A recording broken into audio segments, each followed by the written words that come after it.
Let's go to work.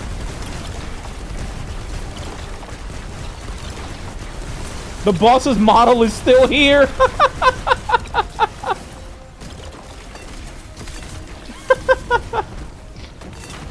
Initially, I was not actually going to make a full build video on this. I made a funny little short that you just saw, basically, and that was that. But I got a lot of comments asking what the hell is going on, how does this work, do you have a build, can you make a video on it? So I decided, why the hell not, and here we are. Now, I am going to preface this by saying this is not your standard traditional build. This is very much a gimmick build, and this is not going to work on every single boss in the game.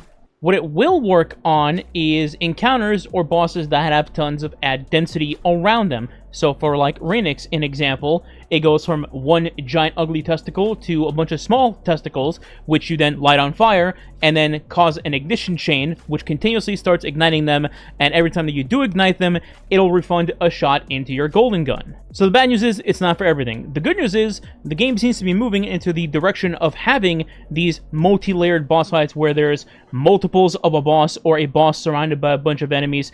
Think like the Witness with the Subjugators, or Heffend with the Acolyte Eyes, plus all the Scions respawning, or Renix, like you just saw. Or even Atrax, or what is it, the Corrupted Puppeteer, where she just makes a bunch of clones of herself, and they're surrounding each other. So I think we're just heading in that kind of direction where there will be tons of yellow bars surrounding you all at once. Enough yapping, let's get to the build. So the first thing you're going to need is you're going to need to be on Golden Gun, specifically the Deadshot variant. Typically in PvE content, 99% of the time, you are on Marksman Golden Gun with Celestial Nighthawk doing nutty damage to bosses. This is a Deadshot variant specifically because the super itself states causing solar ignitions while your super is active refunds a round into Golden Gun. Now, it doesn't say that Golden Gun has to do the igniting, so this is where our weapons and abilities come in. As most of you already know, Dragon's Breath is basically one big ignition machine. Once you attach it to a surface or a boss, it'll just continuously ignite that target over and over.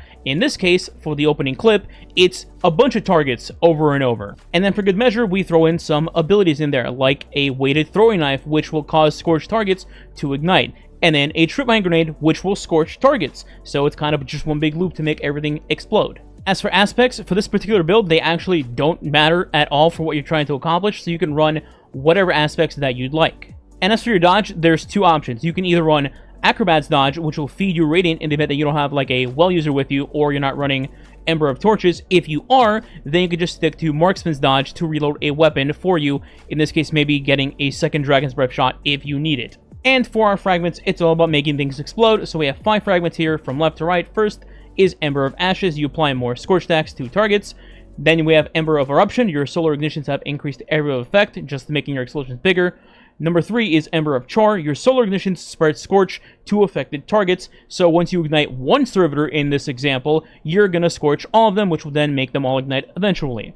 Number 4 is Ember of Singeing. Your class ability recharges faster when you scorch targets. That's in a situation where you actually might need to use your dodge. This isn't really mandatory per se. And then lastly, Ember of Torches, because I just want to have Radiant on demand just in case. I will say though, the last 2 fragments are not set in stone and you can tinker around and replace them if you'd like, but this is just what I landed on. For the weapon section, there's not much to say, other than obviously you are going to want Dragon's Breath, as that's going to be your ignition machine. Outside of that, depending on the situation, maybe you want to bring in a GL, like an Aerial Denial GL, to spread Weaken with something like Lost Signal, or the new Baton GL from Vesper's Host. But most of the time, if you're with a fire team, somebody's going to have a Tether or a Tractor Cannon or something like that.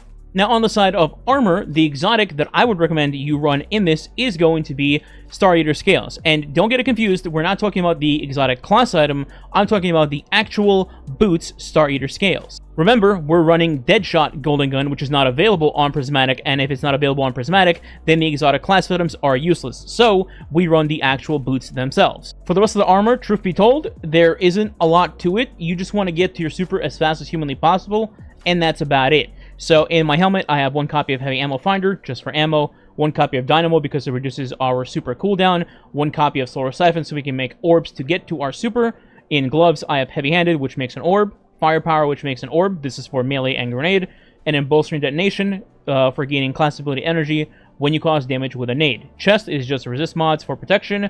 Boots, I have triple solar weapon surge, but this is actually not to feed into Dragon's Breath.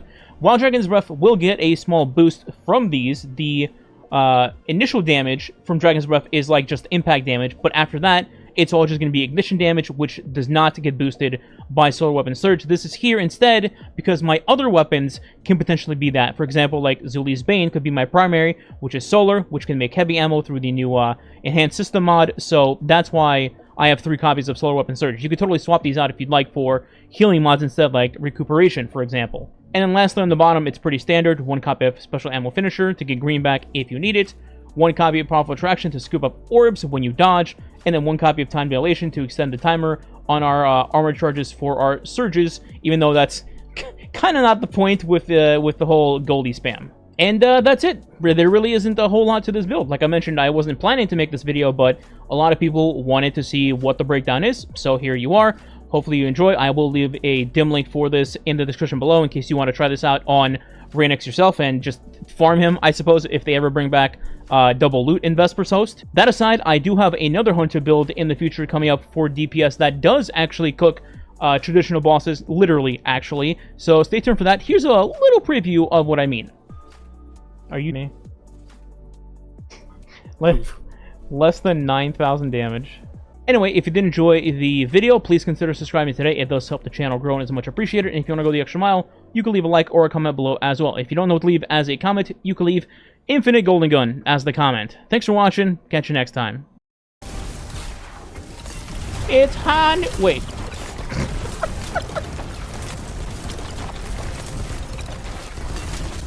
No, stop.